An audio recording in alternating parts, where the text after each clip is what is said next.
ഗരുഡൻ പറവ നടക്കുന്നത് ക്ഷേത്രത്തിനകത്തൊന്നുമല്ല.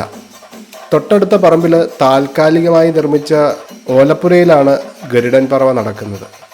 കോട്ടാങ്ങലെ പടയണി കാണാൻ വന്ന എന്നെ ഗരുഡൻ കൂടെ കാണിക്കാന്ന് പറഞ്ഞ് കൊണ്ടുവന്നപ്പോൾ അങ്കൂറിനോട് ചോദിച്ചു, എന്താണ് ഗരുഡൻ?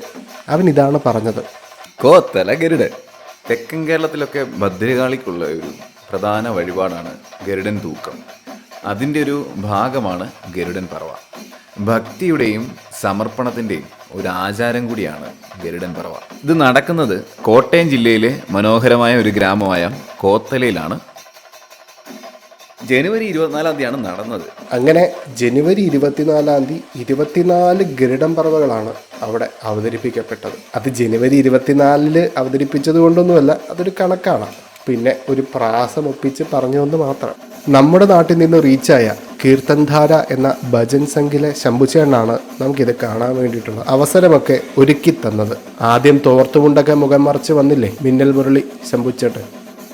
അങ്ങനെ ഇതെല്ലാം ഏതായാലും കൊള്ളാലോ എന്ന് അങ്കൂറിനോട് പറഞ്ഞപ്പോൾ അവൻ വീണ്ടും കോത്തല ഗരുഡൻ. തെക്കൻ കേരളത്തിലൊക്കെ ഭദ്രകാളിക്കുള്ള ഒരു പ്രധാന വഴിപാടാണ് ഗരുഡൻ തൂക്കം.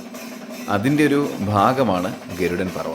ഇതും കൂടെ കേട്ടപ്പോൾ എനിക്ക് മനസ്സിലായി ഇവനിത് ആരോടോ ചോദിച്ച് പഠിച്ചു വെച്ചതാണെന്ന്. ഏതായാലും ഈ അനുഷ്ഠാന കല വളരെ വ്യത്യസ്തമായിരുന്നു, വളരെ എനർജറ്റിക് ആയിരുന്നു, അതിലേറെ നിറങ്ങളാൽ സമൃദ്ധമായിരുന്നു. ഒരു പുതിയ അനുഭവം. ഒന്ന് ആലോചിച്ച് നോക്കൂ, ഏതൊക്കെ തരത്തിലുള്ള അനുഷ്ഠാനങ്ങളും ആചാരങ്ങളും കൊണ്ട് സമൃദ്ധമാണ് നമ്മുടെ നാടെന്ന്.